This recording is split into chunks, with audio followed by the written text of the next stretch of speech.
ఒక సినిమా తీయాలంటే చాలా కష్టమైన పని. ఒక సినిమా సక్సెస్ కోసం ఎంతోమంది టెక్నీషియన్‌లు, రైటర్‌లు, డైరెక్టర్‌లు, అసిస్టెంట్ డైరెక్టర్‌లు, కెమెరామాన్స్, లొకేషన్‌లో ఉండే సెట్ బాయ్స్, సెట్ ఆఫీసర్స్ ఈళ్ళందరూ కూడా చాలా కష్టపడి ఒక సినిమాని తీస్తారు.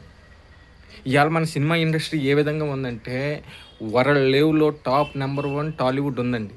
ఆ లెవెల్‌కి మనం ఎళ్ళగలిగామంటే వాళ్ళ యొక్క కష్టం యొక్క శ్రమ, వాళ్ళు పడే కష్టం వెనక శ్రమ ఎంతుందనేది మనం ప్రతి ఒక్కరం కూడా గుర్తించాలి.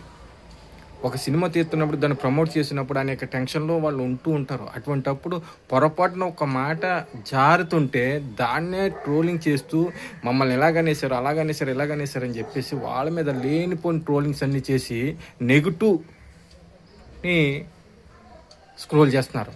ప్రచారం చేస్తున్నారు. అది మన ఇండియాకి, మన ఇండియా సినిమాలకి మంచిది కాదు. ఎందుకంటే ఒక సినిమా బావుంటే మంచి బిజినెస్ జరుగుతది. ప్రభుత్వానికి ఆదాయాలొస్తుంటాయి. ఒక్క సినిమా పరిశ్రమ, ఒక్క సినిమా హిట్ అయిందంటే దాని మీద ఉన్న టెక్నీషియన్స్, ఆర్టిస్టులు ఎంతోమంది రోజు భోంచేస్తూ ఉంటారు.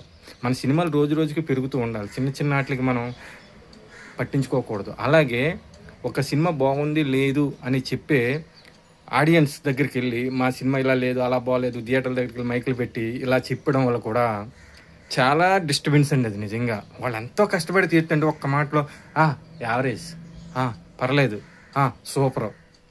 అసలు మీరెళ్లి చూడండి సార్ ఎలా ఉందని చెప్పేసి ఒక్క మాట కూడా మాట్లాడరండి. అన్ని కోట్లు ఖర్చు పెడుతుంటారు.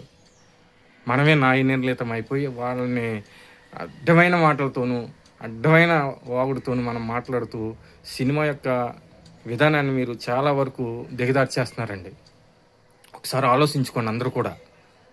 ఒక పని చేసేటప్పుడు ఎంత కష్టం ఉంటదో, అది మనం అవ్వచ్చు, వాళ్ళవ్వచ్చు, వేరే వాళ్ళవ్వచ్చు, అది సినిమా పరిశ్రమలో ఒక డబ్బుని నిజంగా ఎలా అంటే ఒక కథని నమ్మి, ఒక హీరోని నమ్మి, ఒక డైరెక్టర్‌ని నమ్మి, ఆర్టిస్టులని నమ్మి, పెట్టుబడి పెట్టే ప్రొడ్యూసర్ ఎంత టెన్షన్‌తో ఉంటాడో ఒక్కసారి మీరు ఆలోచించాలండి. అది చిన్న చిన్న అమౌంట్ కాదండి. కోట్లలో పెడతారు పెట్టుబడి. ఆ పెట్టుబడి చిన్న అమౌంట్ కింద మనం ఫీల్ అవ్వకూడదు. ఒక్కసారి గాని ఏదైనా తేడా వస్తే వాళ్ళ ఫ్యామిలీలు ఏమవుతాయో తెలుసండి? అయన్నీ మనం ఆలోచించం. సినిమాకెళ్ళి బాగుందా? లేదా? సినిమా ప్రమోషన్స్‌లో ఏదన్నా ఒక చిన్న మాట మాట్లాడితే చాలండి. ఇలా మాట్లాడేశారు, అలా మాట్లాడేశారు. ఏదో రచ్చ చేసేస్తున్నారండి సినిమా ఇండస్ట్రీని మొత్తం. ఎందుకు? మీ విషయాల్లో వాళ్ళేమన్నా జోక్యం చేసుకుంటున్నారా? లేదే. వాళ్ళ సినిమాలు తీసుకుంటున్నారు. వాళ్ళ జీవితం వాళ్ళదే. ఒకరికి నమ్మకం ఉండొచ్చు, ఒకరికి నమ్మకం లేకపోవచ్చు. అలాగని చెప్పేసి క్రిటిసైజ్ చేశారు మమ్మల్ని అని చెప్పి స్క్రోలింగ్ చేయడం ఎంతవరకు కూడా సమంజసం కాదండి. ఇది ఎవరిని ఉద్దేశించింది కాదు. ఒక్కసారి హృదయం పెట్టి ఆలోచించాలి ప్రతి ఒక్కరు కూడా సినీ ప్రేక్షకులు. మరి విమర్శలు చేయకండి. ప్లీజ్.